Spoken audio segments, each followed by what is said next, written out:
সম্মানিত দর্শক, নেক্সাস টেলিভিশনের নিয়মিত সরাসরি আয়োজন চলমানে আমি মাসুদ মান্নু আপনাদের জানাচ্ছি স্বাগত।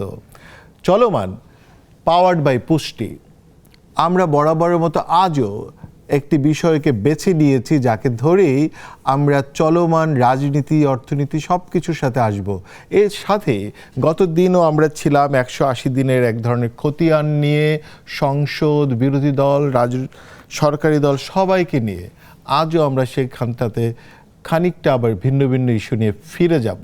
কিন্তু প্রশ্ন হচ্ছে যে আজ আপনারা যেই বিষয়টিকে আমাদের নিচে স্ক্রিনে দেখতে পাচ্ছেন তা হলো ফাপড়বাজি নাকি রাজনীতি। আসলে এরকম একটা বিষয়কে আমরা কেন যুক্ত করেছি এই জন্য যে রাজনীতি হলো সব সময়ের জন্যই কিছু মানুষকে বোকা বানানোর শিল্প, বা এরকম করেও বলা যায় যে সব মানুষকে সব সময়ের জন্য বোকা বানানো যায় না, কিন্তু সব মানুষকে কিছু সময়ের জন্য এবং কিছু মানুষকে সব সময়ের জন্য বোকা বানানো যায়। এবং এই বোকা বানানোর খেলায় সবচেয়ে সক্রিয় থাকে ফাপড়বাজি বিষয়টি। রাজনীতিক যখন ফাপড়বাজির সাথে সম্পৃক্ত হয়ে পড়েন তখন অনেক ধরনের বোকা বানানোর কৌশল আমাদের সামনে আসে। আমরা আজকে খুঁজতে বসবো 180 দিনে আমাদের সরকার, মানে আমরা বলতে চাই সরকার মানে শুধু যেই দলটি সরকার আছে তা নয়, সাথে বিরোধী দল, তারা কেমন ধরনের বোকা বানাচ্ছে, ফাপড়বাজি করছে নাকি রাজনীতি হচ্ছে। আমাদের সাথে এই বিষয়টি নিয়ে আলোচনা করার জন্য আমাদের সাথে উপস্থিত আছেন আপনাদের অত্যন্ত প্রিয় মুখ মোহাম্মদ তারেক রহমান, সাধারণ সম্পাদক আম জনতার দল, এবং একই সাথে নতুন প্রজন্মের আরেকজন রাজনীতিজ্ঞ জয়নাল আবেদিন শিশির, যুগ্ম সদস্য সচিব এনসিপি। আপনাদের দুজনকেই স্বাগত। আমাদেরকে সরাসরি আপনারা টেলিভিশনের পর্দায় দেখতে পাচ্ছেন, এছাড়াও ইউটিউবে নেক্সাস টেলিভিশন লাইভে আমরা সরাসরি আছি, এবং ফেসবুকের ভেরিফাইড পেজ নেক্সাস টেলিভিশনে আমাদেরকে দেখতে পাচ্ছেন। আমরা এখন মূল আলাপে ফেরত আসি। আমরা কেন এটা বললাম? আচ্ছা, আমরা প্রথম তারেক, আমজনতা দল, আপনার কাছে যেতে চাই। আপনি কিভাবে দেখেন, যেমন ধরেন ফাপড়বাজির রাজনীতির ফাপড়বাজিকে? আপনার কাছে কোনো উদাহরণ আছে কিনা? রাজনীতি, ফাপড়বাজি, রাজনীতি উদাহরণ আমাদের নাসিরউদ্দিন পাটোয়ারি ভাই। ঠিক আছে, গত কিছুদিন আগে আমরা খালেদ মহিউদ্দিন ভাইয়ের টকশো দেখছিলাম। বাহিরে এত কথা বলে কিন্তু প্রশ্নের সম্মুখে কোনো কথারই উত্তর দিতে পারছিল না, খুব অসহায় অবস্থা দেখা যাচ্ছিল। এরকম আছে বিষয়, যা ঘটে না তা নিয়ে অনেক কথা হয়। রাজনীতির ফাপড়বাজি আমরা আরো আছে অনেক বিষয়। ঠিক আছে, আপনি মানে যেহেতু আপনি নাসিরউদ্দিন পাটোয়ারির নাম বললেন, এই কারণে আমার সামনে একটা লেখা চলে আসলো, সেটা হচ্ছে বঙ্গোপসাগরে খেলারাম খেলে যাচ্ছে। এটা কি রাজনৈতিক বক্তব্য নাকি রাজনৈতিক ফাপড়বাজির বক্তব্য? মানে শিশির কি বলেন? ধন্যবাদ মান্নু ভাই আপনাকে এবং আমার সহ আলোচক আমজনতা দলের সাধারণ সম্পাদক তারেক রহমানকে, নেক্সাস টেলিভিশন সকল দর্শক শ্রোতাকে।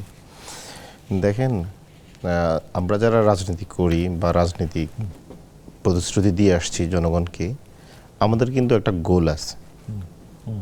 আমাদের গোল হচ্ছে আমরা আগামী 5 বছর কি করব, 5 বছরের ভিতরে আপনাদের মানে কিছু শর্ট টাইম পলিসি আছে, লং টাইম আছে। এগুলো কিন্তু আমরা বিভিন্ন সময় বিভিন্ন দফা আকারে আমরা প্রকাশ করি। নির্বাচনের সময় আমরা ইশতেহার আকারে প্রকাশ করি। ওই ইশতেহারের আলোকে আমরা কিন্তু জনগণের কাছে ভোট চেয়েছি যে আমাকে ভোট দেন, আমি আপনাকে 5 বছরে এই আপনার এই সমস্যাগুলো আমি পূরণ করব। তো এই সমস্যাগুলো নিয়ে তো আমরা আসলে ম্যান্ডেটটা নিয়েছি। বিরোধী দলও যদি আমরা যতগুলো আসন পেয়েছি ম্যান্ডেটের আলোকিত, মানে জনগণকে ওই প্রতিশ্রুতি দিয়েছি, জনগণ যতজন আমাকে পছন্দ করছে আমাকে ম্যান্ডেট দিয়েছি। সরকারি দলও তো তাই। এখন এই পলিসিগুলো যদি বাস্তবায়ন করে তাহলে আমার তো মনে হয় না এখানে ফাপড়বাজির কিছু আছে। না, বরং- কিন্তু ধরেন যে এই যে খেলারাম খেলে যাচ্ছে বঙ্গোপসাগরে, এই ধরনের যে রেটরিক ব্যবহার করা, এগুলো হচ্ছে ধরেন পলিটিক্যাল একটা গ্রাউন্ড থাকে, এখানে অনেকেই মানে অনেক রাজনৈতিক নেতা সে তার মতো করে সে অনেক কিছু ব্যাখ্যা করবে, তার দৃষ্টিভঙ্গি আছে, এটা আপনি পলিটিক্যালি দেখতেই পারেন। একজন নেতা যদি তার মানে কেউ চিন্তা করবে যে না আমি মাওলানা ভাসানীর মতো আমি চীনবন্দি রাজনীতি করব, কেউ বলবো না আমি মনি সিং এর মতো আমি রাশিয়া মস্কো বন্ধু রাজনীতি করবো, এটা করছে না। বা কেউ আচ্ছা, মানে এই অবশ্য মানে তার ইসের ক্ষেত্রে মানে তারেকের ক্ষেত্রে একটু মুশকিলই হবে, যদিও তার জোট সে সরকারের জোটের মানে আমরা যদি বলি বাজাদের জোট, আর ওনাকে যদি বলি আমরা বাজাইয়ের জোট, ভুল বলবো কি নাকি ফাপড়বাজি হবে তারেক? আমরা তো বিএনপির সাথে যুগপৎ আন্দোলনের সঙ্গী।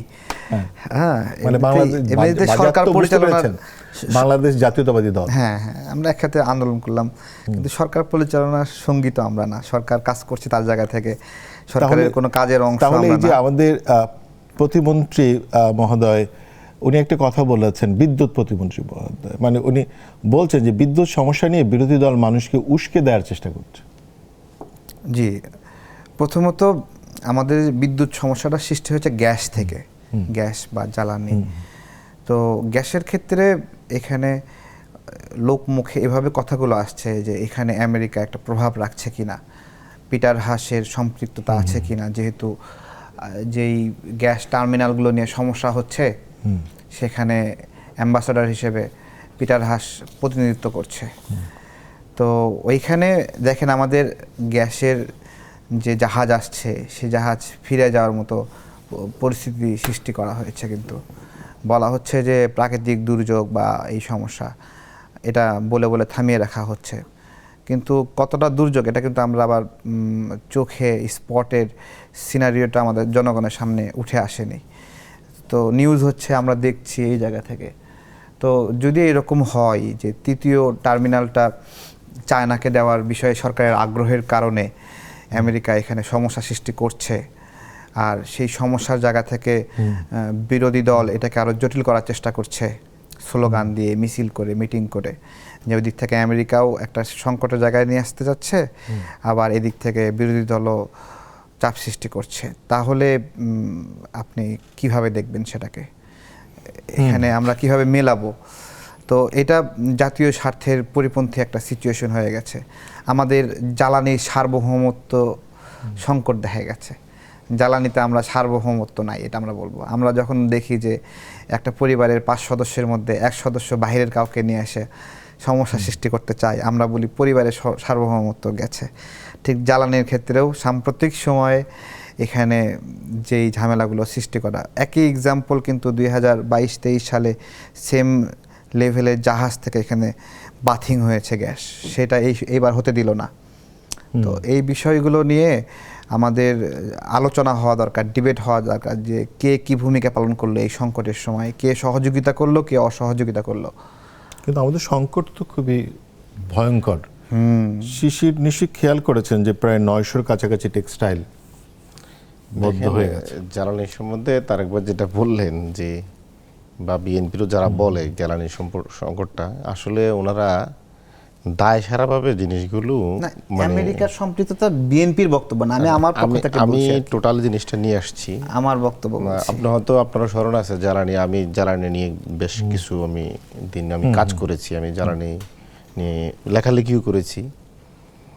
জ্বালানি আমাদের মূলত হচ্ছে যে জ্বালানিটা শুধু যে গ্যাস ব্যাপারটা এরকম না, আমাদের জ্বালানিটা কয়লা ভিত্তিক বিদ্যুৎ কেন্দ্র থেকেও আসে, আমাদের জ্বালানিটা বায়ু বিদ্যুৎ কেন্দ্র থেকেও আসে, আমাদের জ্বালানিটা গ্যাস থেকেও আসে।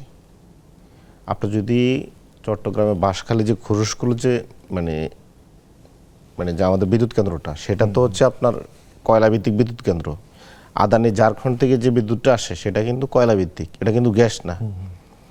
ইভেন আমাদের রামপালেও যেটা করা হয়েছিল বা আওয়ামী লীগ যে বিভিন্ন করছিল, ওগুলো কিন্তু অনেকগুলো হচ্ছে কয়লা ছিল, ফার্নেস অয়েল ছিল, ডিজেল ছিল। তো গ্যাস যে জিনিসটা, আমি আপনার শুধু গ্যাসটা জিনিসটা ক্লিয়ার করি, পুরো জিনিসটা হচ্ছে অসাধুতা, সিন্ডিকেট এবং হচ্ছে দেশকে লুটে পুটে খাওয়া। এখন আপনি বলবেন এটা কি শুধু বিএনপি একা খাচ্ছে এখন 6 মাসে? না, আমি এই কথা আমি বলবো না, একদম 54 বছর ধরে খাচ্ছে। 54 বছর ধরে এই চুরির ব্যবস্থাটা এখানে, বা এই লুটপাটের ব্যবস্থাটা এখানে, বা দেশটাকে ধ্বংস করার ব্যবস্থাটা এখানে বিদ্যমান। কিন্তু দেশটা তো আমাদের টেক্সটাইলটা সব তো আপনার- বেড়েছিল। আপনি কিন্তু ব্যাংক লুট হলে টের পাচ্ছেন, কারণ আপনি টাকাটা গুনতে পাচ্ছেন, টাকা কমে গেলে টের পাচ্ছেন, টাকা ব্যাংকে না গেলে আপনি হাউকা করছেন।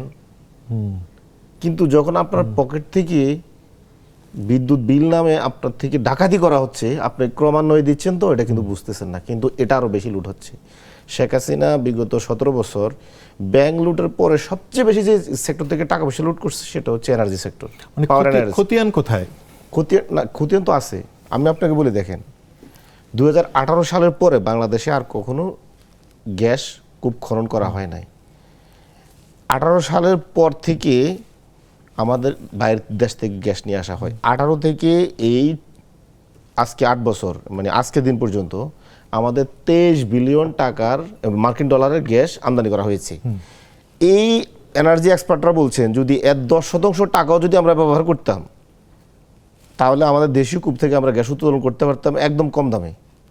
আমরা বাইরে থেকে কোনো গ্যাস আমদানি করা লাগতো না। আজকে কিন্তু দেখেন, এই যে গ্যাস আমাদের দেশে কূপ আছে, গ্যাস আছে, মিয়ানমার গ্যাস মানে উত্তোলন করতেছে, ভারত করতেছে, আমরা কিন্তু আমাদের অনেক কয়েক টিসিএফ গ্যাস কিন্তু আমাদের সমুদ্রে আছে, উত্তোলন করছি না। কেন করছি না? কারণ গ্যাসের ক্ষেত্র থেকে যখন আমরা গ্যাস উত্তোলন করবেন, ওই জায়গায় তো আপনি কমিশন খেতে পারবেন না, ওটা তো আপনার নিজের জিনিস। কিন্তু বাইরে থেকে যদি আপনি আমদানি করেন মানে আপনি, তাহলে কিন্তু আপনি ওই জায়গায় কমিশন খাচ্ছেন, লুটপাটটা করতে পারতেছেন। এই যে 2018 সালে আগে তো আমরা কোনো গ্যাস আমদানি করি নাই, এখন কেন আপনারা আমদানিটা করতেছেন? আপনারা মানে ক্রমান্বয়ে দেশকে আমরা আমদানি নির্ভর করতেছেন। আরেকটা আমি আপনাকে বুঝাই, দেখেন এই যে উনি একটা শব্দ বললো মানে জ্বালানি সার্বভৌমত্ব, মানে এনার্জি সুভরিনিটি যেটা। তো আমি তো এনার্জি সুভরিনিটি পাচ্ছি না, এর কারণটা তো আমরাই তো চোরগুলোকে ধরতে পারতেছি না। এই আদানির সাথে আপনি যখন এই চুক্তিটা করলেন, সারা দেশের মানুষ বিএনপি সব বললো এই চুক্তি হচ্ছে বাংলাদেশকে অনেক বেশি ইনসিকিউর করবে, এনার্জি মানে ইনসিকিউরিটি করবে। এখন যখনই সরকার এনসিপি আদানির এটা নিয়ে ইন্টারিমের সময় কাজ করছিল, আমরা বলছি আদানির চুক্তিকে বাতিল না করলেও রিভিউ করো। অন্তত ইন্টারন্যাশনাল চুক্তি সবসময় বাতিল করতে পারে না, রিভিউ করা যায়। বিএনপির বর্তমান সিটিং যে পররাষ্ট্রমন্ত্রী শামা আহমেদ, সে তদবির করলো আদানির চুক্তি দেশ প্রেমের জন্য উদ্বুদ্ধ, এটা খুব ভালো, এটা সে দিল না।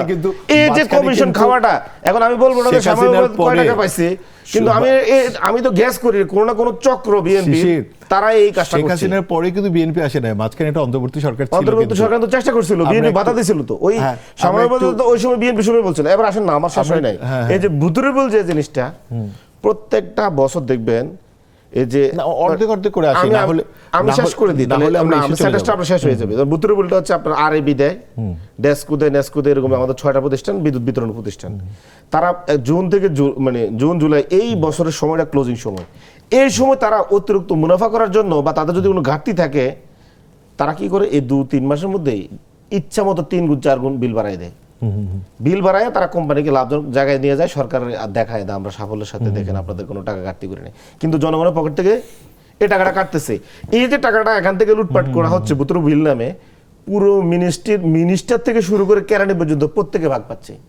তো আমার কথা হচ্ছে জুলাই পরবর্তীতে এই বিএনপি কেন এই কাজটা করতে দিল? এখন এবার এসে ইন্টারিমের সময় তো বুতুর বিলটা করতে পারে নাই, একটু কঠোর ছিল, পারে নাই। তাই হ্যাঁ, ও ঠিক আছে। এখন আমরা আরেকটা জিনিস আছে এনার্জি নিয়ে, আমি এই সেন্টেন্স শেষ করি। অনেকগুলো জিনিস আপনি পুট করেছেন, মানে এটা হচ্ছে ক্যাটাগরিক্যালি সময় লেগে যাবে। ওনাকে মেইন করতেছে না, আমাদের প্রধানমন্ত্রী তারেক রহমান সাহেব কথায় কথায় সেই রিনিউয়েবল এনার্জি করে ফেলতেছে। বিগত 6 মাসে বিএনপি কয় মেগাওয়াট রিনিউয়েবল এনার্জি করছে একটু দেখাক। বরং আমরা বলতে পারি যদি বিএনপি 6 মাসে চেষ্টা করতো বাংলাদেশের প্রাইমারি স্কুল মানে স্কুলের ছাদের উপরে রুফটপ সোলার প্যানেল করে, আর গভর্নমেন্ট যে মানে স্থাপনাগুলো আছে, অফিস রয়েছে, যদি এগুলো 6 মাসে চেষ্টা করতো, 5-7 হাজার মেগাওয়াট আমরা বিদ্যুৎ উৎপাদন করতে পারতাম, একদম পরিবেশ বান্ধব নবায়নযোগ্য জ্বালানি। আছে জায়গায় নাই, যাবে কোন জায়গায়? ফসিল ফুয়েলে, তেল, গ্যাস, এই মানে পেট্রোল, ওই জায়গায়। কারণ এই জায়গায় হচ্ছে আপনার নগদ কাঁচা টাকা লুটপাট করতে পারে, কমিশন খাইতে পারে, মানে 10 টাকা জিনিস 100 টাকা কিনে মানে বাজার করতে পারে। এই লুটপাটের ব্যবস্থাটা এখন আবার টিকে রাখতেছে, এখন আবার দিয়ে দিতেছে কার বসুন্ধরার মতন আরও কিছু মাফিয়াদের হাতে আমাদের প্রাইভেট সেক্টর দিয়ে দিচ্ছি। আপনি কি আজকে যে মানে এলপিজি সিলিন্ডার 1400 টাকা সরকার রেট ফিক্সড করে দেয়, আপনি কি খোলা বাজারে যায় এটা পান? এরা সিন্ডিকেট করে এটা 1800 করে। শিশির, আপনি যদি এটা আবার প্রাইভেট সেক্টর কাছে দেন আমরা তাহলে একটা বিরতি তারা তো নিব, আরো syndicate আমাদের করবে। একটা বিরতি নেওয়ার সময় হচ্ছে। শিশির, আপনি অনেকগুলো বিষয় পুট করেছেন, মানে আমার মনে হয় নিশ্চিত মানে তারেকের অনেক বক্তব্য আছে এই বিষয়ে। তবে আমরা নিচ্ছি তারেক ছোট্ট একটা বিরতি, আমরা বিরতির পরেই আপনার কাছেই ফিরে আসব। আপনি যেই কথাগুলো বলতে চাচ্ছিলেন আমরা সেই কথাগুলো শোনা থেকেই আমরা আমাদের কথা শুরু করব। সম্মানিত দর্শক, আমরা নিচ্ছি চলমানে ছোট্ট একটা বিরতি, আমাদের সাথেই থাকুন, দেখতে থাকুন চলমান, পাওয়ার্ড বাই পুষ্টি। ফিরে এলাম আবার চলমানে, পাওয়ার্ড বাই পুষ্টি। আমাদের আলোচনা যেখানে ছিল পাওয়ার সেক্টরের, এবং এখানে প্রথমেই আলোচনায় তারেক একটা কথা বলেছেন, সেটা হচ্ছে যে সবরিনিটি অফ, মানে আমাদের জ্বালানি বিষয় সার্বভৌমত্ব। তো এইটা কি তারেক আপনি যুক্ত করতে চাচ্ছেন এক্সিলেটারের টার্মিনাল থেকে যে গ্যাস সরবরাহ বন্ধ করছে, এইটাকে কি আপনি এটার কারণে বলছেন? আমি তো একটু আগেই বললাম যে এটার কারণে বলছেন কিনা। আমেরিকা এখানে একটা গেম প্লে করার চেষ্টা করছে, এবং এটাই আমাদের জ্বালানি সার্বভৌমত্বের একটা সংকট, যে এক্সেলারেট এনার্জিকে দিয়ে তারা একটা গেম খেলছে কিনা। এই বিষয়ে সরকার যদি মুখ খুলতে না পারে, কথা বলতে না পারে, বিরোধী দলও যদি চুপ থাকে, কথা বলতে একটু বিব্রত বোধ করে, না আমেরিকার বিরুদ্ধে বলবে না বা আসলে কি হচ্ছে, তো ধরেন আমি যদি এই জায়গায় থাকতাম তাহলে স্পটে গিয়ে জনগণকে লাইভে দেখাতাম এই নাট বল্টুর সমস্যা, এই ইউনিট বন্ধ হয়ে আছে, তোমরা দেখো, এটা দেখো, এটা দেখো, এভাবে দেখাই দিতাম। অথবা সামিটের যেই আবহাওয়া দুর্যোগ জনিত যেটা, সরাসরি 24 ঘন্টা একজনকে লাগায় রাখতাম যে এই প্রাকৃতিক দুর্যোগের কারণে এই সমস্যা হচ্ছে, এবং দেশবাসীকে দেখানোর ব্যবস্থা।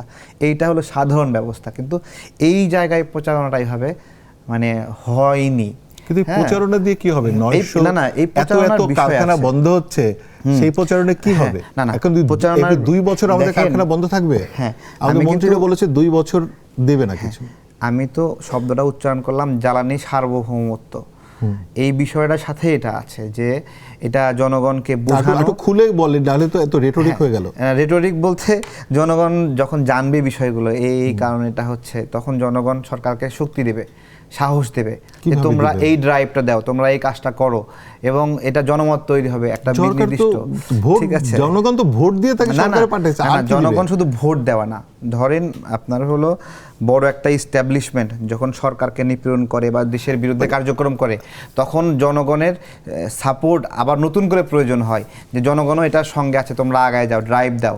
যেমন সীমান্তে নাগরিক হত্যার বিষয়ে এটা আমাদের খুব ভালো লাগে যে এই রেটটা অনেক কমে এসেছে এখন, এবং জনগণ যখন তো বাড়তেও পারে, ওই তো বাড়তে পারে, জনগণ যখন বিজিবির পাশে দাঁড়ায়, হ্যাঁ, যখন বিজিবি সাহস পায়, বিজিবিও কিন্তু সাহসের সঙ্গে একটা ড্রাইভ দেয়। এই বিষয়গুলো জিনিস ফ্রন্টওয়্যার, কিন্তু এখানে কি করবে? এইখানেও জ্বালানি সংকট যেটা হচ্ছে, এই বিষয়ে জনমত তৈরি করছেন, বলেন তো এই জ্বালানিটা জনগণ বিষয় আছে। আমি আসলে বিএনপি এবং বিএনপির বন্ধুদের কথায় মাঝে মাঝে আমি মানে নিজেও বিভ্রান্ত হয়ে যাই যে আসলে ওনারা কি বুঝাতে চাচ্ছেন।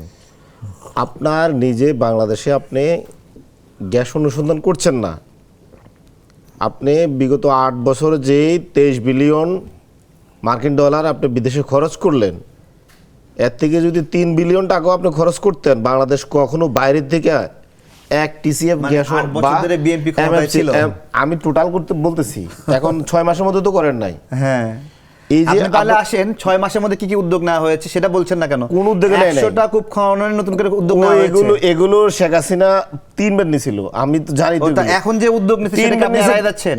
আপনি বলছেন উদ্যোগটা নেওয়া না হোক। আমি আপনাকে বলি শুনেন, এই উদ্যোগ বিএনপি নেয় না, এই উদ্যোগ মানে শেখ হাসিনা নিছিল, ইন্টারিমে নিছিল, কারোতে কাজ হয় না। কারণ যে উদ্যোগ নিচ্ছে সেটাকে আপনি বন্ধ করে দিতে বলছেন। নেয় না, আপনি মনে করতেছেন উদ্যোগ নিচ্ছে, আপনারা বলতেছেন উদ্যোগ নিচ্ছে, মুখে বলতেছে উদ্যোগ নিচ্ছে, কিন্তু কার্যকর কোনো উদ্যোগ নেয় না। এটা উদ্যোগ নিচ্ছে এবং এটা না আমাদের যে বাপেক্সের টেন্ডার পর্যন্ত আছে, পুরাতন যে আমাদের গ্যাস কূপগুলো আছে সেগুলোতেও যদি তারা 3-4 বিলিয়ন যে 23 বিলিয়ন, আপনি এটা তাহলে মিথ্যা বলছেন যে গ্যাস কূপ খননের উদ্যোগ নিচ্ছে, এটা মিথ্যা। এটা কোনো- 100% আমি যদি মিথ্যা। আপনাকে এখন টেন্ডার দেখাতে পারি, আমি আপনাকে বলি শুনেন, শুধু মিথ্যা না, না, যদি tender দেখাতে পারি এখন যদি- আমি আপনাকে বলি শুনেন, শুধু মিথ্যা না, 100% মিথ্যা। কিভাবে মিথ্যা আমি আপনাকে বলি। বিগত 8 বছরে বাংলাদেশকে মানে আপনার আরে বাবা, 8 আমদানি বছরই নির্ভর করে বারবার ফেলছে। বলছে, আবার যেখানে বলছে 8 আমরা বছর, 2018 8 সালের বছরে। আগে আমরা কোনো গ্যাস আমদানি করতাম না, আপনি পুরো 8 নিজের বছরের গ্যাস দিয়ে দায়- আমরা চলতাম। সেই জায়গায় দেশটাকে তারা আজকে কোথায় নিয়ে গেছে, লুটপাটে করে নিয়ে যাচ্ছে। বিএনপি আজকে বলুক যে আমরা কোনো গ্যাসে বাইরে থেকে আমদানি করবো না, তাহলে তো আর এখানে ওই টার্মিনাল ভাঙছে নাকি, টার্মিনাল নষ্ট হয়েছে নাকি, টার্মিনালে নিজে নিজে টার্মিনাল ভয় পেয়েছে, এই প্রশ্নই আসে না। টার্মিনাল দরকারটা কি? আর আমার গ্যাস তো নিজে দেশে আছে, আমি টার্মিনাল কেন বিদেশ থেকে মানে গ্যাস এনে এটার মধ্যে জমা রাখবো, পরিশোধন করে নিয়ে আসবো, ওই প্রশ্নও তো তখন আর আসবে না। আপনি এনার্জি স্বাবলম্বীর কথা বলতেছেন, এনার্জি সার্বভৌমত্বের কথা বলতেছেন, তাহলে তো আপনি সবচেয়ে এটা দরকার হচ্ছে আগে নিজের তাহলে দেশে গ্যাস দিয়ে নিয়ে আচ্ছা, চলা, মানে মানে এখানে এনার্জি স্বাবলম্বিত আসে, সার্বভৌমত্ব আসে।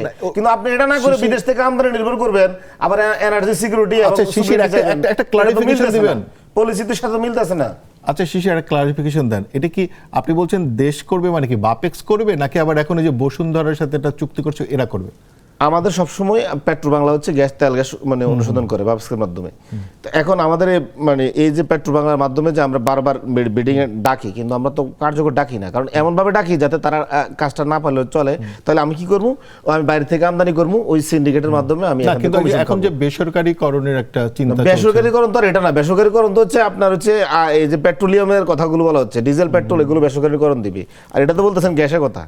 ওকে, মানে এগুলো নিয়ে মানে তারিখের কোনো বক্তব্য আমি আছে? তো তার কাছ থেকে জানতে চাই, সরকার যে 100টা কূপ খননের উদ্যোগ নিচ্ছে, এটা নিয়ে টেন্ডার ভাই আপনি ভাবতেছেন এখন নিচ্ছি, আপনি আপনার শুধু আরে এখন না, না না আপনি মানে এই সরকার তো এখনই নেবে, এই সরকার 8 বছর আগে কিভাবে নেবে সেটা বলেন। আমি আপনাকে বলি এই পরিকল্পনা, আপনি এটা বলেন, এই পরিকল্পনা 14 সালের 18 সালের এবং 22 সালের, এখন কি উদ্যোগ না নিতে বলছেন আপনি? এই না এই সেম আপনার উদ্যোগ বক্তব্যটা কি? আমি আপনাকে বলি শুনেন, বলছি এই যে গ্যাস অনুসন্ধানের উদ্যোগ নিচ্ছে সরকার, হ্যাঁ। টেন্ডার করেছে, আপনার মতামত কি? এটা কি বন্ধ করে দেবে না এটা চালু রাখবে? আমি আপনাকে বলি শুনেন, আপনি প্রথম আগে কথাটা বুঝেন, আমাদের যে মানে সমুদ্রের 8 বছর আগে নিছে আপনার ডক্টর ইউনূসের আরে, সরকার নিছে, আপনি তো- এনসিপি নিছে, আমি বলছি আচ্ছা, আপনি এখন শেষ যে করেন। সরকার নিচ্ছে এটা বন্ধ রাখবে না চালু করবে? আর শেষ হইছে পুরো এইটা- satisfied এইটা করেন। আগে, এইটুকু আগে আচ্ছা, বলেন। আমি আপনাকে বলি, আপনারা আগে বুঝবেন। গ্যাস ক্ষেত্র নতুন করে যে আপনি যেটা বলতেছেন, নতুন করে গ্যাস ক্ষেত্র মানে অনুসন্ধান- এইটুকুতে জাস্ট শুনেন আপনি। এটাকে আপনি আরে, সাধুবাদ আপনি দেবেন নাকি? শুনতেছেন না, আপনারা আমি শেষ করতে আপনাকে দেন, বোঝানোর শেষ চেষ্টা করতে দেন, করতেছি। আপনার প্রশ্ন আরে ওনাকে বললে খালি বলবো 8 বছর আরে আগে। না না উনি বুঝতে চেষ্টাই করতেছে না, উনি যে কথা বলতেছে নতুন করে কূপ অনুসন্ধান, এটা তো কোনো বাধা নাই। আপনি পুরাতন যে কূপগুলো আছে সেগুলো থেকে আপনি কেন এগুলো মানে সক্ষমতা বাড়াচ্ছেন না? মানে উত্তোলনের সক্ষমতা। আমরা তো গ্যাস উত্তোলন করতেছি না। অনেক কূপ থেকে, তো এগুলো সক্ষমতাটা কেন বাড়াচ্ছেন না? আচ্ছা, আমাকে একটু সুযোগ উনি দেন। কিন্তু বুঝাইতেছে আমার ঠিক আছে, নতুন করে এটা- এটা এটা এটা থেকে বোঝানোর জন্য। তারেকের কি এখানে কোনো শুনেন, উনি বক্তব্য পুরো আছে? সেক্টরটা না, আমি বুঝতেছে না বলছি, তো, এই দেখেন, জন্য উনি মনে এই ধরনের আমাদের- প্রশ্ন হচ্ছে। পাবনা মোবারকপুরে গ্যাস আবিষ্কার হলো, ব্যাখ্যাটা আসলে এইভাবে যে গ্যাসের চাপের কারণে এখানে পরীক্ষাই করা যাচ্ছে না, এরকম একটা ভয়ঙ্কর অবস্থা। পরবর্তীতে কি হলো, সেখানে বলতেছে এখানে যথাযথ গ্যাস নাই, এই জন্য তোলা হচ্ছে না। কুমিল্লা লালমায়ে তেল পাওয়া গেল, এখানে তেল পাওয়া, কূপ খনন করা, মেশিনারি বসানো, হেভি প্রস্তুতি সব নেওয়া শেষ, বাট এখানে পরে কি হলো, তেল পাওয়া যাচ্ছে না। আমি জ্বালানি সার্বভৌমত্বের কথা এইটাই বলতেছি যে এই যে আমি একটা গ্যাস কূপ খনন করতে গিয়ে মাঝপথ থেকে থেমে যাই, তখন আমাকে প্রশ্ন করতে হয় যে আমাকে থামতে হচ্ছে কেন। এবং সেটাই বলছি যে 100টা গ্যাস কূপ নতুন করে খনন, নতুন করে শোনেন, অনুসন্ধানের সরকার উদ্যোগ আমার নিয়েছে। মনে হয় যে আপনি উনি ভুলে বলছে গেছেন কি, তারেক? একটু দাঁড়ান, হ্যাঁ। এবং উনি বলছে যে এগুলো আগেও নিচ্ছে। এখন আমার ওটা জিজ্ঞাসা ছিল যে আগেও নিচ্ছে বলতে এখন যে সরকার নিচ্ছে, দায়িত্ব নিয়ে করার জন্য উদ্যোগ নিচ্ছে, টেন্ডার আহ্বান করছে, বাপেসকে দায়িত্ব দিচ্ছে, বিদেশি কোম্পানি দেশি কোম্পানি সেখানে পার্টিসিপেট করছে, এইটাকে উনি নেগেটিভ নিচ্ছে না পজিটিভ নিচ্ছে? উনি বলছে আগেও নিচ্ছে, ইউনূসও নিচ্ছে, হাসিনাও নিচ্ছে, এইগুলো তো কোনো বক্তব্য না, ব্যাখ্যা না। এখন যেই সময় আসে দায়িত্ব নিচ্ছে সেই সময়কে উনি খারাপভাবে বলুক যে এটা আমার ভাল লাগছে না, সেটা বলছে না। আর আরেকটা কি প্রশ্ন করছেন সেটা বলেন। না, সেটা বলছিলাম যে যেমন ধরেন যে কোনো উত্তোলন হতে পারে, না হতে পারে। যেমন আপনার নিশ্চয়ই মনে আছে যে কানাডিয়ান কোম্পানি সিলেটে একটা বড় কূপ মানে একদম আগুন লেগে হয়ে গেছিল, তো এগুলো তো নিশ্চয়ই মনে আছে আপনার। অবশ্যই। সো এটা হচ্ছে দেশি কোম্পানির ক্ষেত্রেও ঘটতে পারে, বিদেশি কোম্পানির ক্ষেত্রেও ঘটতে পারে। তো কিন্তু আমার কথা হচ্ছে যে এই যে একটা কথা বলে নেই, আমি তখন একটু ভুল বলেছি, এই জন্য আমি খুবই লজ্জিত। সেটা হচ্ছে যে আমাদের যে প্রতিমন্ত্রী নূর, উনি হচ্ছেন প্রবাসী কল্যাণ ও বৈদেশিক কর্মসংস্থান প্রতিমন্ত্রী, আমি ভুলে জ্বালানি প্রতিমন্ত্রী বলে ফেলেছিলাম। কিন্তু ওনার যে বক্তব্যটা, সেটার ব্যাখ্যা আমি কিন্তু পাইনি যে কি করে বিরোধী দল মানুষকে উস্কে দিচ্ছে, যেখানে কারখানা বন্ধ হয়ে যাচ্ছে, যেখানে আপনার কর্মসংস্থান বন্ধ হয়ে যাচ্ছে, তাহলে বিরোধী দল কি করে উস্কাচ্ছে, এটা একটু পরিষ্কার আমি করবেন। একটু বলছি, গ্যাসের যে সংকট, এই সময়টাতে বিরোধী দল তার সঠিক দায়িত্ব পালন করতে পারে নাই। সঠিক দায়িত্ব পালন করতে পারে নাই বিভিন্নভাবে, যেমন নকল প্রোগ্রাম করা। উস্কানোর কি দায়িত্ব পালন করতে পারছে? হ্যাঁ, একটু আমি বলছি, নকল প্রোগ্রাম করা। নকল প্রোগ্রাম বলতে তারা সচিবালয় ঘেরাও করতে গেছে। এখন সচিবালয় এদিকে কি মাসুদ সাহেব, এমপি মাসুদ সাহেব, তিনি সচিবালয় ঘেরাও করেই ফেলবেন, ফালাই দেবেন। আর এদিকে জামাতের আমির মনে করতেছে না, ঠিক মতো ঘেরাও করা এখন উচিত না, এখনও সময় হয়নি, সে গালে থাপ্পড় দিয়ে তাকে থামায় দিচ্ছে। ঠিক আছে, বিরোধী দলের ক্ষেত্রে গ্যাস, তেল, জ্বালানি সংকট ক্ষেত্রে যেই ভূমিকাটুকু পালন করার কথা, যেই চাপ, মানে যে যথাযথ চাপ, সেই চাপ তারা করতে পারেনি। কিন্তু বিভিন্ন জায়গা থেকে নেতিবাচকতা ছড়ানোর জন্য, ভুল তথ্য ছড়ানো, গুজব ছড়ানো, এগুলো ক্ষেত্রে তারা যথাযথ ভূমিকা পালন করছে। ঠিক আছে তারেক, ঠিক আছে, আমাকে একটু সুযোগ দিবেন। আমরা ফেরত আসবো, ফেরত আসবো। আমরা একটা ছোট্ট বিরতি নিচ্ছি। আমরা নিচ্ছি ছোট্ট একটা বিরতি, দেখতে থাকুন চলমান, পাওয়ার্ড বাই পুষ্টি। ফিরে এলাম আবার চলমানে, পাওয়ার্ড বাই পুষ্টি। আমরা আলাপটা যেখানে রেখেছিলাম, এবং আমাদের তারেক, আমজনতা দলের তারেক, সে একটা ব্যাখ্যা উপস্থাপন করছিল। তারেক, আপনি বলছিলেন যে এই যে বিরোধী দল আসলে কোনো ভূমিকাই নেয়নি, এই বিষয়টা বলতে চাচ্ছিলেন। আপনি কি এখন আর কিছু যুক্ত করতে চান? না, বিরোধী দল সামান্য প্রোগ্রামের সময় বিদ্যুৎ নিয়ে সমস্যা, ফ্যানের বাতাস না খেলে হচ্ছে না, ঠিক আছে? তো বাংলাদেশে কতজন মানুষ জেনারেটর দিয়ে বাতাস খাইতে পারে? এটা হলো দেখেন, বিরোধী দল তাও তো একটু নড়াচড়া করেছে বিদ্যুৎ নিয়ে। যে বিরোধী দল হাম নিয়ে 918টা বাচ্চা মরে গেছে গতকাল পর্যন্ত। না, হাম নিয়ে কথা বলা যাবে না। হাম নিয়ে কথা বললে সরাসরি নিজেদের উপর গায়ে লাগবে, এটা নিয়ে কথা বলা যাবে না। এগুলো নিয়ে মানে এই ধরনের ঘটনা বাংলাদেশে হয়ইনি, হামের মতো দুর্ঘটনা ঘটেনি বাংলাদেশে। আচ্ছা, মানে এবং এইখানে ওই সময় এনসিপি এরকম দায়িত্ব ছিল না, আসিফ মাহমুদরা কোনো উপদেষ্টা ছিল না, তারপরে নাহিদ কোনো উপদেষ্টা ছিল না, তারপরে হামনি যদি 600 মারা যায়, শেষ করে 300 তো তারেক রহমানের সময় মারা গেছে। আচ্ছা, 300 তো 300 টাই আমরা দিচ্ছেন না কেন? ডক্টর ইউনূস একবারে পাক পবিত্র, নূরজাহান বেগম, নূরজাহান এবং শাহজাহান, তাদের কোনো দোষ নাই। দুই ধরেন ডক্টর মাঝখান থেকে নূরজাহান বেগম 10 কোটি টাকা দিয়ে বাড়ি বানিয়েছে, 10 কোটি টাকা দিয়ে বাড়ি বানাতে পেরেছে, আরো কোথায় কি মানে করেছে আমরা জানি না। ইউনূসের দোষ দিবে, ইউনূস থেকে ক্ষমতা হস্তান্তর করছে বিএনপির কাছে। ইউনূসের কোনো দোষ নাই, ওই ইউনূসের মধু খাবে, ইউনূসের ক্ষমতা হস্তান্তর করছে, খুব নিয়ে কোনো দোষ নাই, ইউনূসের অ্যাকাউন্টেবল করবে না, বলতে দিচ্ছেন না কিন্তু। নির্দোষ, তারা নিষ্পাপ শিশু। ইউনূসের কেন বিচার করতেছেন না? এই যে ভাজা মাছ উল্টায় খেতে পারে না, হাম নিয়ে তাদের কোনো দায় নাই। কিন্তু মাঝখান থেকে ইউনিসেফ 5 বার চিঠি দিয়েছিল যে এই হামের টিকা বিষয়ে আপনারা গাফিলতি করছেন, কিন্তু এটা করেনি।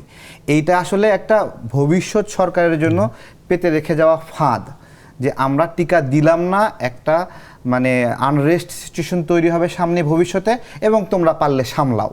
এবং তখন বলবে যে ডক্টর ইউনূসের সময় তো এরকম হয়নি। এখনই বলতেছে যে বিএনপির সময়ে শিশুরা মারা গেছে, ইউনূসের দায় কেন দেওয়া হচ্ছে বলছে, এবং তারা কিছুই করেনি, এদের কোনো দোষ নাই, একবারে নির্দোষ। এই ঠিক আছে, আমরা একটু অন্য প্রসঙ্গে যাব শিশির। মানে ধরেন ডপলার ওপিনিয়ন রিসার্চ নামের একটা প্রতিষ্ঠান, মানে তার অ্যাপ্রুভাল রেটিং সার্ভে 2026 শীর্ষক একটা জরিপ করেছে। সেইখানে তারা বলছে, যেটা মূল কথা, সেটা হচ্ছে যে মানে 180 দিনে সরকারের প্রতি সন্তুষ্টি 54% মানুষের, আর প্রধানমন্ত্রীর প্রতি 66% মানুষ। আচ্ছা, প্রথমত হচ্ছে প্রতিষ্ঠানটা, আমি যতটুকু খবর পাইছি, প্রতিষ্ঠানটা একটা ভুয়া প্রতিষ্ঠান। এটা মানে গতকালকে মনে হয় ফেসবুক পেজ খুলছে।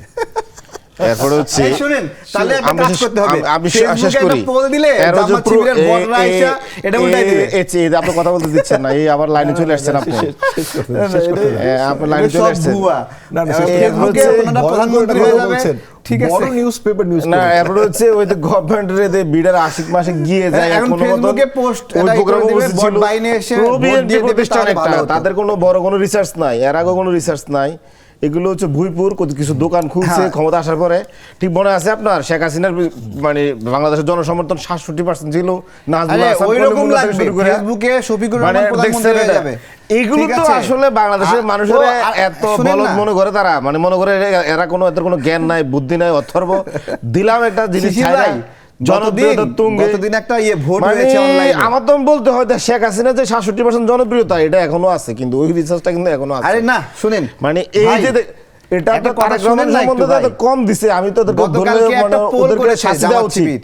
যে একটা 6 মাসের গভর্নমেন্ট, শিশির ভাই, কোন সাহসে এত কম দিলি? শিশির ভাই, তোর রিসার্চে গতকালকে মানে একটা পোল হয়েছে, সে গতকালকে একটা পোল হয়েছে, কিছু সেই টাকা পয়সা পোলে পাইছে, এগুলো মির্জা ফখরুল মানে ইসলাম আলমগীর ভাই এবং হলো এই অলি আহমেদ নিয়ে আর একটা আপনার- যে কে হচ্ছে আগামী রাষ্ট্রপতি, দেখেন আপনার একটা বুঝছেন? না, এবং না। সেই পোলে আপনার হলো ভাই, তাদের আপনার তো- প্রার্থী জিতে গেছে। আপনি কিন্তু কথা বলতে দিচ্ছেন মির্জা না। ফখরুল ইসলাম ভোটই পাইনি সেখানে। আমি আপনার বলি, ঠিক আছে, কথা বলতে- এটা হলো আসল দেখেন, পোল, কথা হচ্ছে, আচ্ছা, আসল আপু, সমীক্ষা। মানে আসলে আমাদের না, আমদানি কিন্তু এখন- সেরকম এখনো- খাপড় দিচ্ছে। না, আমি আপনার বলি, শুনেন, এই যে উনি এটা বললো না, না, না, রাষ্ট্রপতি এই যে নির্বাচন, ভোটে দেখেন, জিতে গেছে কর্নেল দেখেন, অলি, তাহলে কি BNP রাষ্ট্রপতি আগামীকালকে BNP কর্নেল অলি হয়ে যাচ্ছে? না, না, দেখেন, BNP নাকি? কেমন- এই ধরনের ভোট হলে ওনাদের সুবিধা হয়, দেখেন, উনি তো আর এই বিএনপি ধরনের না, রিসার্চ হলে সুবিধা হয়। উনি তো আর বিএনপি না, আমি এই জন্য বেশি বলতে পারতেছি না, একটু কম করে বলি। বিএনপি এমন একটা মুনাফিক, আরে না, গাদ্দার অলি এবং আহমেদ মিথ্যাবাদী আগামীকাল দল। জিতে যাবে কিন্তু। যে বিএনপি বলল আপনারা যে পোল করছেন। জুলাই সনদ অক্ষরে অক্ষরে আমি বাস্তবায়ন করব, সেই বিএনপি রাষ্ট্রপতি নির্বাচন করতেছে হাসিনার সনদ অনুযায়ী, হাসিনার সংবিধান অনুযায়ী, 72 সংবিধান অনুযায়ী, মুজিবের সংবিধান অনুযায়ী। এই বিএনপি বলে নাই অক্ষর অক্ষর দাঁড়ি কমা সহ বাস্তবায়ন করবো। তা আপনারা কথা ঠেকান। যখন বলে আমি মদিনার আপনারা সনদ বিরোধী দল বাস্তবায়ন না, করবো, ঠেকাই দেন। জুলাই সনদ অক্ষর অক্ষরে বাস্তবায়ন করবো, বলছি ঠেকাই কাজের দেন। বেলায় বগুড়ার সনদটা বাস্তবায়ন করে না। এখন আমরা জনগণকে বলবো সাথে যে নিয়ে ঠেকাই দেন বগুড়ার এটা। সনদ আছে নাকি? বগুড়ার সনদটা কি? ওই যে রাষ্ট্র মেরামতের 31 দফা ঘোষণা করেছে, বগুড়ার কৃতি সন্তান তারেক আপনারা রহমান, জনগণ এটার আপনাদের আমি সঙ্গে আদর করে আছে না? ডাকিয়েছি বগুড়ার সনদ। শিশির ভাই, সেটা বাস্তবায়ন করুক। সঞ্চালকের দিকে তাকায় থাকে, আমার দিকে তাকাবে না একটু? কি দুঃখ, না, বলেন তো, না, আমার দেখেন, দিকে তাকাই না, তারপরে উনি বলল- কথাই বলে না। আপনার দিকে তো তাকাবি, কারণ আপনি তো তার কমরেড। না, দেখেন, সময় দেখেন, আমি আপনাকে বলি, উনি বললো যে বিরোধী দল হচ্ছে তেল গ্যাস এই নিয়ে, শুনেন, দ্রব্যমূল্য এই নিয়ে সচিবালয় আপনারা ঘেরা তো করছে। ভোটে জিতেছেন, আমি একটা শেষ কাজ করি। করেন, আমি শেষ করি, এই যে শেষ করতে যেগুলো দেন। বললেন, আপনি বলি, জনগণকে বলেন। সাথে করে নিয়ে প্রতিরোধ আরে করেন। আপনারা তো আরে থামাই দেন। আমি সময় আচ্ছা, দিব, তারেক, বলি, বলি। এক লাইনে শেষ করে দেন, এক লাইনে শেষ করে দেন, কারণ আমরা হচ্ছে আমরা এরপরে সচিবালয়ে বিরোধী মানে যাবো আবার। গ্যাস বিদ্যুৎ নিয়ে গেছি ওই জায়গায়, বিরোধী দলের মানে এমপি কে থাপ্পড় দিচ্ছে, এটা খারাপ লাগছে আমারও। তো এটা আমিও তো নিন্দা জানাই। এদের মানে ডক্টর শফিকুর রহমান বা 11 দলীয় জোট উচিত ছিল তো, যারা এই বিদ্যুৎ সেক্টরে এখনো লুটপাট করছে এবং দেশের মানুষের পকেট কাটছে, ওই সমস্ত লুটপাটকারীদের গালে থাপ্পড় দেয়া। শফিকুর রহমান কেন বিরোধী দলের এমপিকে উল্টে থাপ্পড় দিবে? থাপ্পড় দেওয়ার দরকার ছিল ওই সিন্ডিকেটদের, তাদেরকে রাস্তায় ধরে পিটানো দরকার তাহলে কি ছিল। শফিকুর রহমান সিন্ডিকেটের অংশ? এখন তাহলে কি শফিকুর রহমান সিন্ডিকেটের অংশ? আপনাদেরকে শিশির ভাই, আমার দিকে একটু তাকান, দয়া করেন। গভর্নমেন্টকে তো থাপ্পড় দেওয়ার দরকার ছিল। তবে শিশির, এই যে আপনাদের তাহলে গভর্নমেন্টকে কি আমরা শফিকুর রহমান রেহাই দিচ্ছি সিন্ডিকেটের অংশ? এবং আপনাদের গভর্নমেন্টকে বলেন। জনগণের মানে পক্ষ থেকে তো বিরোধী দল থাপ্পড় দেওয়া না, না, উচিত ছিল। শুনবে না, কথা কারণ বলবে আপনারা না আমার এই দিকে। সংকট ঠিক আছে, সৃষ্টি করছেন, সমাধান করতেছেন না। আপনারা তো ইয়ানাফসি করা উচিত যে আপনাদের জনগণ এখন আপনাদেরকে থাপ্পড় আচ্ছা, আমাকে দিচ্ছে একটা না। উত্তর দেন। এই যে শফিকুর রহমান লুটপাটকারীদের থাপ্পড় না দিয়ে এমপি মাসুদ সাহেবের মুখে থাপ্পড় দিলেন, তাহলে শফিকুর রহমান কি লুটপাটকারীদের পার্ট? না, উনি বরং আপনাদের বলতেছেন যে আপনার থাপ্পড়টা যে ভবিষ্যতে আপনাদের কাছে আসবে, এটা মাথায় রাখেন। এই থাপ্পড়টা শুরু হয়েছে, উনি ঠিকই দেখবেন কিছুদিন ভাই, মধ্যে এটা জায়গা ঠিক মতো হইলো না, থাপ্পড়টা এটা ঠিক দিবে। হইলো না। এবং এই যে লুটপাটকারীর সাথে আপনারা কারাগারে আছেন, প্রত্যেকে কিন্তু এটা পাপড়টা না, পাই এটা তো শফিকুর রহমান আছে না তো না, সাথে। উনি কেন গভর্নমেন্ট নাকি? আপনি গভর্নমেন্ট তো তো বললেন। গভর্নমেন্ট আপনি থাপ্পড় আরে খাবেন না, আপনি তো বললেন। থাপ্পড় খাবেন হচ্ছে এই উনি সমস্ত মাসুদ লুটপাটকারী সাহেবকে চোর থাপ্পড় না কষ্ট দিয়ে- করে। তারেক শোনেন, আচ্ছা যারা চুরি করছে চোররে ধরা খাবে, দুই দিন আগে তো পরে। আচ্ছা, শিশির যে এই যে ডপলার ওপিনিয়নকে একদম ভুয়া বললেন, আমরা চাইবো ডপলার ওপিনিয়নও এই বিষয়টা মাথায় রাখবেন এবং এই বিষয়ে তারা একটা সুনির্দিষ্ট মতামত দিবেন। শুনছি সুযোগ দেন। এই এদের রিসার্চ বলছে। হ্যাঁ, আপনি দেখেন, আমি আপনি একটু আজকে বলুন। শুনছি। হ্যাঁ, হ্যাঁ, হ্যাঁ। এই বিষয় আবার অন্য বিষয়ে দেখবেন আমরা যে যাবো। দেখবেন যে একটু তারেক বলুন। আমি আপনি বলে দেখবেন যে এটা একটু কেউ না কেউ সুযোগ চাই। বিএনপির লোকজন ফান্ড করতেছে। শিশির ভাই, দয়া করেন, শেষ আমাকে করেন একটু বলতে দেন। অথবা বিএনপি বন্ধী কোনো রিসার্চার এটা না, না, করতেছে। একটু বলুক। মানে আচ্ছা, তারেক একটু বরং বলেন, আমি আমরা নিন্দা জানাই তারা বিরতিতে এত যাবো। কম কেন জনপ্রিয়তা দেখাইলো। বিএনপির টাকা নিয়ে বিএনপির এত কম জনপ্রিয়তা কেন ঠিক আছে, এই কথা আপনি বলেছেন। হ্যাঁ, একটু ওকে, বলেছেন। দেখেন, তারেক বলেন। ডপলার ওপিনিয়ন নামে যেটা আসছে, আপনি বাংলাদেশের মানুষ যাদেরকে ভোট দিয়ে নির্বাচিত করেছে, তারা এত সহজে মানে তার থেকে মুখ ফিরায় নেবে এরকম কিছু বাংলাদেশে হয়নি। এরকম হয়নি। ওনারা যেটা চাচ্ছে যে ফেসবুক ভিত্তিক ওনারা যে বিভিন্ন পোল করে, ভোট করে, ওই রকম যদি একটা রিসার্চ হতো, তাহলে যেভাবে শফিকুর রহমান সাহেব অনলাইনে ফেসবুকে প্রধানমন্ত্রী হয়ে গেছিল, এআই প্রধানমন্ত্রী, তারপরে এখন আবার ফেসবুকে দেখছি কর্নেল ওলিয়া আর মির্জা ফখরুল ইসলাম আলমগীর ভাই দুটা রাষ্ট্রপতি প্রতিযোগিতা চলছে, এবং সেখানেও কিন্তু কর্নেল ওলি কিন্তু জিতে গেছে। ফখরুল কি সমান নাকি? ঠিক আছে, মির্জা ফখরুল কি কর্নেল ওলি সমান? না, না, জিতে গেছে তো। ছিল সমান না, কিন্তু জিতে গেছে তো। কখনো ছিল নাকি? আমরা জিতে তো গেছে তো। ফেসিবাদের আপনারা তো কর্নেল ওলিকে জিতে দিয়েছেন। ফেসিবাদের কাঠামোর মধ্যে থেকে কর্নেল ইলেকশন ওলিকে জিতে করতেছেন দিয়েছেন তো। আপনারা, ফেসবুকে মানে কর্নেল ওলি রাষ্ট্রপতি হয়ে বাকশালী গেছে। সংবিধান অনুযায়ী রাষ্ট্রপতি নির্বাচন যেভাবে করতেছেন, শফিকুর জুলাই অনুযায়ী রহমান- করতেছেন না। আবার যেভাবে বলতেছেন শফিকুর রহমান রাষ্ট্রপতি ফেয়ার হয়ে করেন, প্রধানমন্ত্রী। ইলেকশন উন্মুক্ত করে দেন, উন্মুক্ত করে দেন। দেখেন তো শোনেন, ওলি আমি জিতে নাকি উন্মুক্ত তো। মির্জা ফখরুল জিতে? আরে বাবা, চ্যালেঞ্জ করে বললাম ওলি আমি জিতে আসবে। উন্মুক্ত উপায়ে তো না, শফিকুর না, রহমান তাহলে তো প্রধানমন্ত্রী আপনারা হয়ে গেছে। বলছেন বিএনপির ভোট না হয়ে দিলে গেছে না? বিএনপি আপনারা এমপিদের উন্মুক্ত এমপি তো পদ্ধতিতে শেষ। শফিকুর রহমান সাহস প্রধানমন্ত্রী থাকলে হচ্ছে না? দেখি উন্মুক্ত করে দেন। প্রধানমন্ত্রী হয়েছে না? যে যার মন চায় ভোট দিতে পারে, কি দেখি উন্মুক্ত পদ্ধতিতে তো শফিকুর রহমান 250 প্রধানমন্ত্রী এমপি তো হয়েছে। একজন না বললে কে ফেসবুক কার কথা প্রধানমন্ত্রী। শুনবে? 250 এমপির হাত পা ঠিক বেঁধে আছে। দিলেন, আবার বেঁধে দিয়ে 10 বলতেছেন শফিকুর না, রহমান বুঝতে পারবে না। না, শোনেন, হাত পা আমরা বাঁধার কিছু নাই। ওই এমপিদেরকে জনগণ নির্বাচিত করেছে। মুজিবের বাকশাল অনুযায়ী নির্বাচন জনগণ করতেছেন। নির্বাচিত করেছে। আবার এবং বলতেছেন রাষ্ট্রপতি কে হবে ওটা জনগণ বলে দিছে। ওইটা ওই শেখ মুজিবের জনগণ বাকশালের বলে মতন। দিছে। জনগণ বলে দিচ্ছে। আপনারা বলছেন না জুলাই সনদ অক্ষর অক্ষর ঠিক আছে। বাস্তবায়ন করবেন, জুলাই সনদ অনুযায়ী রাষ্ট্রপতি ইলেকশনটা করেন। জনগণ আপনাদের সঙ্গে দেখি আছে না? আপনাদের ক্ষমতাটা দেখি, সাহসটা জনগণ দেখি। আপনাদের সঙ্গে আছে না? জনগণকে আপনাদের সাথে করে আছে। নিয়ে উঠতে দেন। এখন তারিখ কই? ফালায় দেন। এখন আমরা- জুলাই আমরা- সনদের অক্ষর অক্ষরে কই গেল? শিশির, জুলাই সনদের দাম নাই, তাই জয়নাল আবেদিন দেয়নি। শিশির কেন এবং বলছেন না অক্ষর মোহাম্মদ অক্ষরে তারেক বলেন? আমি রহমান। বলি নাই। অক্ষর অক্ষর আমি বলি অনুযায়ী নাই। এখন রাষ্ট্রপতি আমি নির্বাচনটা বলি করেন। নাই। জয়নাল দেখি আবেদিন মির্জা শিশির ফখরুল সনদ- জিতে আসুক। শোনেন, জুলাই মির্জা সনদ ফখরুল হলো যদি জুলাই সনদ অনুযায়ী জনগণের সঙ্গে নির্বাচন করেন, তামাশা। মির্জা ফখরুল জীবনে রাষ্ট্রপতি ঠিক হতে আছে, পারবেন না। জয়নাল আবেদিন জুলাই শিশির- সনদ হলো জনগণের সঙ্গে তামাশা। আর তারেক রহমান, তামাশা এটা। আপনাদের দুজনকে একটু আমরা থামতে বলছি, কারণ আমরা একটা ছোট্ট বিরতি নিব, এরপর আমরা একই রেসলিং আবার শুরু করব। আমাদের সাথেই থাকুন, দেখতে থাকুন চলমান, পাওয়ার্ড বাই পুষ্টি। ফিরে এলাম আবার চলমানে। আমরা ফাপড়বাজি নাকি রাজনীতি, আমাদের আলোচনাও আজকে ফাপড়বাজি হচ্ছে না রাজনীতি হচ্ছে, তার নির্ধারণ আপনারাই করবেন। আমাদের আলোচনা যেখানে ছিল সেই আলোচনাটাকে একটু বাগ ঘুরে অন্যদিকে নিতে চাই, কারণ শহরে এখন পিঙ্ক রং ধারণ করেছে অনেকগুলো বাস। তারেক, এই ইনিশিয়েটিভকে কি বলবেন? কারণ পিঙ্ক বাস আর ঢাকা বিশ্ববিদ্যালয়ে নারী শিক্ষার্থীদের জন্য পর্দা ঘেরা খাবার জায়গা। জি, অনেক ধন্যবাদ। পাবলিক বাসে একজন নারীকে উঠতে যেভাবে থামায় দেওয়া হয় যে তুমি উঠতে পারবা না, আপনি উঠতে পারবেন না, এইটা খুবই চিরচেনা একটা অবস্থা, যে বাসে একটু যাত্রী বেশি থাকলেই নারীদেরকে সেখানে উঠতে দেওয়া হয় না, এমনকি ধাক্কা মেরে ফেলে দেওয়া হয়, হাত দিয়ে সরায় দেওয়া হয়। এটা অনেক বড় একটা কঠিন একটা সিচুয়েশন নারীদের জন্য, কর্মজীবী নারীদের জন্য। সেটা তো বাস বেশি লাগবে না, বাস বেশি লাগবে না, এমনি সাধারণ অবস্থাতেও নারীদেরকে উঠাতে চায় না যে একজন নারী তুললে আরও 2 জন যাত্রী সে বেশি তুলতে পারছে না, এই ধরনের একটা চিন্তা থেকে উঠায় না।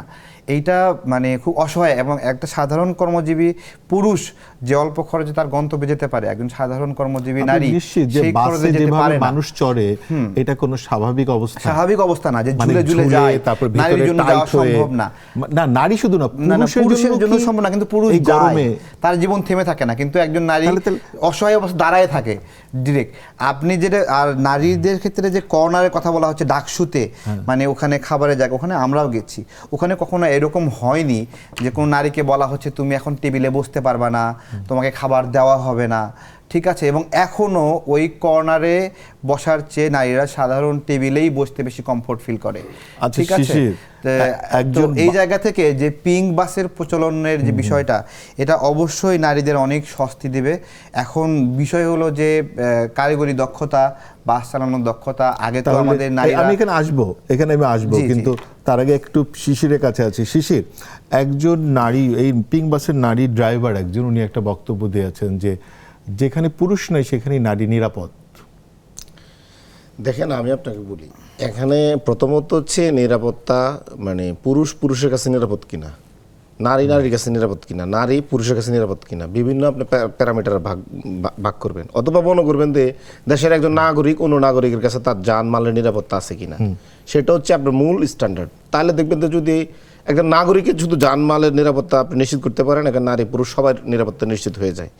তো তারপরেও যাতে আপনি যেটা বললেন যে ঢাকা ইউনিভার্সিটি ফিমেল জোন বা এখানে ফিমেলদের জন্য আলাদা বাস, আমি মনে করি নারীদের জন্য তো অন্য কোথাও তো মানে নিষেধ করে নাই। কেউ যদি কোনো নারী যদি পর্দাশীন হয়, সে যদি মনে করে যে না আমি আমার এই পর্দাটা রক্ষা করব, সেই ফিমেল জন্য গিয়ে খাবে।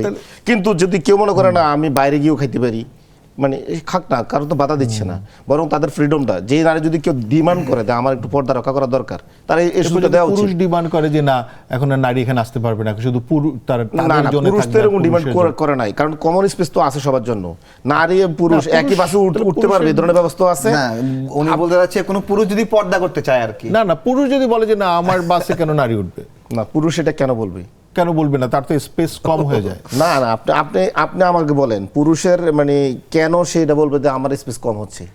বলবে না, মানে কারণ হচ্ছে যে নারীর জন্য তো আলাদা, ওই বাসে তো পুরুষ উঠতে দিবে না। পুরুষের ধরেন হঠাৎ যেতে তাড়াতাড়ি যেতে হবে, এই বাস চলে আসছে, তাকে উঠতে দিবে না। তাহলে আপনি আমাকে বলেন যে যদি পুরুষের জন্য আলাদা বাসের প্রয়োজন হয়, তাহলে পুরুষ কি তারা এখন যারা পুরুষ বাসে চলতেছে, পুরুষের কত শতাংশ বাসে যাচ্ছে? তার তো আমি হিসাব জানি না, কিন্তু আমরা তো এখন যদি ধরেন আমরা পুরুষের যদি না, আপনারা যদি আমি বলি ধরেন নারী বাস দিলেন না, তাহলে বাসে 50% নারীদের জন্য রাখেন, 50% পুরুষের জন্য রাখেন, সমাধান হচ্ছে তো? না না, আপনি তো দিচ্ছেন না, তখন আমরা বাণিজ্যিক ভাবে চিন্তা করতেছেন এটা লস হবে, তাহলে আপনি তো এখানে নারীর অধিকার দিচ্ছেন না। না না, আপনি এরকম, কারণ আপনাদের প্রথম বলতেছেন যে নারীর এই বিষয়টাকে আমি একটু ঘুরায়ে বলি, বরং এখানে আপনি আরো অ্যাভেলেবল করে দিলে, আর যদি আরো বাস অ্যাভেলেবল করে দেন, দেখবেন যে তখন ওই যে নারী পুরুষের বাসের মধ্যে দেখে নারীদের আর প্রাপ্য আর মানে আলাদা সিট রাখা দরকার হবে না, সবাই মনে করবে না। আমি বলতে চাচ্ছিলাম না, এখন আপনি বলি শোনেন, অনেক সময় কাজ হচ্ছে যখন আপনি দেখবেন যে বাজারে যদি কোনো কিছু দাম বেড়ে যায়, তাহলে গভর্নমেন্ট থেকে কি করে, গভর্নমেন্ট নিজের গুদাম থেকে পণ্য সাপ্লাই দেয় যাতে বাজার কন্ট্রোল হয়ে যায়। এখন নারীদের যাতে মানে ট্রান্সপোর্টেশন সমস্যা হয়েছে, গভর্নমেন্ট কিছুটা মনে করেন নিজ থেকে সার্ভিস দিচ্ছে, দেখবেন এটা কন্ট্রোল হয়ে যাবে। কিন্তু যারা প্রাইভেট সেক্টরটা, আপনি যদি ধরেন নারীরা যদি চিন্তা করে যে আমি শুধু নারীদের বাসে উঠবো, তাহলে যারা নারী পুরুষ কম্বাইন বাসে চড়ে তারা নারীদের প্রতি আরো বেশি সম্মান দিবে, কারণ তার যাত্রী সংকট হবে। একটু সুযোগ চাই না আমি এখানে, হ্যাঁ তাই বল। আচ্ছা, এখানে আমি যখন আমি দেখেছি এটা যে পুরুষ নারী যখন পাশাপাশি সিটে বসে, মানে পরিচিত স্বামী স্ত্রী হলে তো সমস্যা নাই, ভাই বোন হলে সমস্যা নাই, কিন্তু দেখেছি যে পুরুষ যাত্রী সে নারীর গায়ের দিকে ঠেস দেওয়ার একটা প্রবণতা থাকে, মিথ্যা ঘুমের ভান করে ঝুলে পড়ে, তারপরে সে স্বাভাবিকভাবে পা যে সংকুচিতভাবে বসে একটা বাসে, যখন নারী পাশে বসে তখন তার পাটা একটু সে ছড়িয়ে বসে নারীর গাকে টাচ করে। এই বিষয়গুলো একজন নারীর জন্য অনেক এমব্রেসিং হয়। পাশাপাশি একজন নারী অনেকগুলো ভিড়ের মধ্যে নারী যাত্রী যখন সে একটা হাতল ধরে যাচ্ছে, সেই সিচুয়েশনেও ধাক্কা দেওয়া বা স্পর্শ করার, এই বিষয়গুলো থেকেই নারী যে ড্রাইভার বলছে যেখানে নারী নাই, যেখানে পুরুষ নাই সেখানেই নারী নিরাপদ, এইটা কিন্তু এখানে আমার এটা 100% সম্পূর্ণ এরকম হ্যারাসমেন্টের শিকার হয়। ছোট অন্য বিষয় একটা, এই বিষয়ে অন্য একটা পয়েন্ট একটু ঘুরাই বলি যে এই যে ফিমেল জোন বা মেল জোন, এই বিষয়গুলো যদি এভাবে প্রশ্ন করা হয় যে পর্দার জন্যই একজন নারী আলাদা একটা স্পেস চাচ্ছে, হ্যাঁ এটা গুড, সেই স্পেস চাচ্ছে, তো আপনি হলো কমন জায়গা যেটা রাখছেন আপনি ঢাকা বিশ্ববিদ্যালয়, এটা তো মুক্ত চিন্তার একটা জায়গা, পড়াশোনার জায়গা, ছেলে মেয়ে সবাই একসাথে পড়াশোনা করে, যে এই ধরনের এনভায়রনমেন্টে আসবে না সে শুধু নারী আছে এরকম কোনো প্রতিষ্ঠানে গিয়ে পড়ুক, আলাদা পড়তে পারে। কিন্তু আমার নিজের কাছে প্রশ্ন হয় যে কোনো পুরুষ যদি পর্দা করতে চায়, সে নারীদের দেখবে না, নারীর সামনে খাবে না, হ্যাঁ তার চোখে দৃষ্টি আকর্ষণ করবে, তাহলে কমন যে জায়গাটুকু সেই জায়গায় যে মেয়েরা খেতে আসে, সে তার ক্ষেত্রে কি উপায় হবে? ঠিক আছে, ওইটা তো আরেকটা প্রশ্ন, কিন্তু আমি একটা ছোট্ট আপনার কথা থেকে যে বাসে উঠলে গায়ে স্পর্শ হবে, এখন কথা হচ্ছে যেমন ধরেন আমরা যদি ফুটপাত থেকে হাঁটতে গেলেও নারী অ্যাবিউজ হয় নানাভাবে, তার শরীর ছুঁয়ে দেওয়া এই করা। তারপরে আবার যেমন ধরেন আপনি যখন এই যে আমাদের ঢাকাতে যে চাঁদনি চক হতে শুরু করে বহু মার্কেট আছে যেখানে অনেক দুষ্ট পুরুষরা, ইয়াং ছেলেপেলেরা যায় নারীর মানে এই ধরনের সব ক্ষেত্রে এটা হ্যারাসমেন্টের একটা বিষয়। তাহলে কি ধরেন আমার একটা প্রশ্ন, একদমই নিপাট প্রশ্ন, যে পিঙ্ক বাসের মতো কি pink footpath, pink shopping mall, pink park এরকম হবে যে ধরেন পিঙ্ক কালারের হবে, আর যেহেতু দুইটা কালার দেওয়া আছে, একটা ডিল কালার একটা পিঙ্ক কালার, শিশির না এখানে আপনারা যে তর্কগুলো নিয়ে আসছেন এগুলো একদম খুব কুতর্ক, এগুলো কোনো তর্কের মধ্যে পড়ে না। আমি এগুলোর কোনো তর্কের মধ্যে কখনো নিইও না। আমার কাছে মনে হচ্ছে এগুলো না, সময় নষ্ট অবশ্যই হচ্ছে। আমাদের পুরুষদের মানে আমি তাহলে আপনাকে এটা বলেন, না, এটা আমি বলেন, আপনাকে- সংযত করতে আমি হবে আপনাকে- নারী। আমি আপনাকে বলি, শুনেন, পুরুষদের বাংলাদেশে সংযত হতে হবে, বাংলাদেশে বাড়াতে হবে, বাংলাদেশে মনোভাব বদলাতে হবে। বাংলাদেশে এই যদি আচরণগুলো কেউ হওয়া যাবে যদি না। কেউ যদি নারীর উপরে নিপীড়ন করে, টিচ করে, তার সম্মানহানি করে, আইন সেখানে পর্যাপ্ত কাজ করছে কিনা সেটা দেখেন। কোনো নারী যদি কোনো পুরুষের মান সম্মান নষ্ট করে, তার মর্যাদা হানি করে, তাকে নিপীড়ন করে, পুরুষকে নিপীড়ন করে, সে জায়গায় আইন পর্যন্ত কাজ করছে কিনা আপনি সেটা দেখেন। একটা মানুষ হিসেবে চিন্তা করেন, এটাই তো না সমাধান। না, আইন আইন না, এটা আরেকটা বড় তর্ক কিন্তু না, মানে শিশির, আমরা একদম লাস্টে যেহেতু আইন আইন আপনি যদি আইনের চিন্তা করেন- শাসন হলেই কি মানুষ নৈতিকভাবে মানে খুবই ঠিক জায়গায় থাকবে, আপনি কি এটা মনে করেন? তা আপনি আইন ছাড়া মানুষকে নিয়ন্ত্রণ করবেন কি? আইন তো এটা তো- আইন তো মানুষকে নিয়ন্ত্রণ করার জন্য আসছে। আইন যত কার্যকর হবে, না, মানুষ তত না, নিয়ন্ত্রিত এটা তো- হবে। এটা তো একদম এবং ভার্টিক্যাল মানুষ ক্ষমতা মান্য প্রয়োগ করা হলো। আপনি কি আপনি তাহলে আইন যদি না থাকে তাহলে তো পশু না, সমাজ হয়ে আইন যাবে। থাকবে, কিন্তু ধরেন যেই সোসাইটিতে ক্যাপিটাল পানিশমেন্ট নেই সেই সোসাইটিতে তো আইন আছে। আমি আপনাকে বলি, মানুষের সমাজ আর পশু সমাজের মধ্যে ব্যবধান হচ্ছে আইন মান্য নিয়ে। পশুরা আইন মানে না, মানুষ আইন মানে। এটা মধ্যযুগীয় না। মধ্যযুগীয় পাওয়ার স্ট্রাকচারে এটা বলা হয়। তাহলে আপনি তাহলে মানুষের সমাজে আইন ছাড়া আপনি কিভাবে চলবেন? আইন ছাড়া তো আমি চলতে বলি নাই। তাইলে? আমি বলছি যে আপনার যে সামাজিক মূল্যবোধ, সামাজিক শিক্ষা, পারিবারিক শিক্ষা, যেখানে আপনি নারীকে সম্মান করতে শিখবেন। তো এটা আইন এদিকে কি সামাজিক মূল্যবোধ, মানে আইনের মধ্য থেকে সামাজিক মূল্যবোধ আপনি উৎপন্ন মেরে হয় মেরে না? শিখাবেন না তো। না, এই যে সামাজিক মূল্যবোধটা ঠিক কই থেকে আছে, আসে? এটা তো আইন ঠিক থেকে আছে, শিশির, এটা একটা উৎপন্ন বড় হয়। আলাপ। এই আলাপে আমরা না ঢুকি, বরঞ্চ আমার মনে এখনো প্রশ্ন থেকে গেল, কিন্তু আমাদের যেহেতু সময় শেষ, তারেক, মানে আমি আপনি কি একটু শেষে একটা কমেন্টস করতে, এক শব্দে বা দুই শব্দে, তারপর আমি শেষ করে দেব। না, এমনি রাস্তাঘাটে চলতে ফিরতে আমাদের নারীরা তো অনেক হ্যারাসমেন্ট হয়রানির শিকার হয়। তো সেই অনুযায়ী তো আলাদা পিঙ্ক রাস্তা করা সম্ভব না, অথবা পিঙ্ক বাজার করা সম্ভব না। আমাদের লেখাপড়ার পরিবেশেও যেখানে নারী পুরুষ একসাথে পড়ে, সেখানে অনেক ধরনের মানে ঘটনা ঘটে যেটা গ্রহণযোগ্য না। কিন্তু যারা মানে যেখানে শুধুমাত্র পুরুষ কলেজ, আমরা দেখেছি যে যেই কলেজগুলো শুধুমাত্র ছাত্র আছে, ছাত্রী নাই, হ্যাঁ, যে তাদের মধ্যে নারীদের বিষয়ে আলাদা একটা কৌতূহল তৈরি হয় এবং তারা এক্সট্রা সামথিং বিহেভ করে। এই বিষয়টা দেখেছি যে একটা সহপাঠের ক্ষেত্রে একটা যে আচরণ করছে, অন্য ক্ষেত্রে সেই আচরণ করছে না। সবকিছু মিলে আমাদের নৈতিক মূল্যবোধের জায়গাগুলো যদি সঠিক না হয়, তাহলে পিঙ্কটা এগুলো করলে আমরা সুফলও পাবো না। কিন্তু যে জায়গায় সুরক্ষা দেওয়া সম্ভব কিছু কিছু করে, সেটা তো সুরক্ষা দিতে হবে। ঠিক আছে, ধন্যবাদ তারেক, এবং ধন্যবাদ মোহাম্মদ তারেক এবং জয়নাল আবেদীন শিশির। আপনাদের দুজনকেই অনেক অনেক গুরুত্বপূর্ণ কথা বলেছেন। আমরা অনেক অনেক গুরুত্বপূর্ণ বিষয় তর্ক তৈরি করার চেষ্টা করে গেলাম। আমরা ফাপড়বাজি করলাম না, সত্যি সত্যি আমরা কতগুলো তর্ক তৈরি করার চেষ্টা করলাম। শিশিরের সাথেও আমাদের একটা তর্ক অসমাপ্ত থেকে গেল, কিন্তু আবার কোনো এক সময় এই আইন বিষয়ক আমরা একটা লম্বা তর্কের জন্য নিশ্চয়ই জয়নাল আবেদীন শিশির এবং তারেক আমাদের আবারও সময় দেবেন, আমরা সে আলাপে যাব। তবে আমরা আজকের মতো বিদায় নিচ্ছি। চলমান থেকে চলমান থাকবে আগামীকালও একই সময়ে। তবে শেষটা শুধু বলছি যে এক যে রাজা থামনা দাদা, রাজা নয় সে রাজপেয়াদা। আমরা কি এরকমটাই আছি?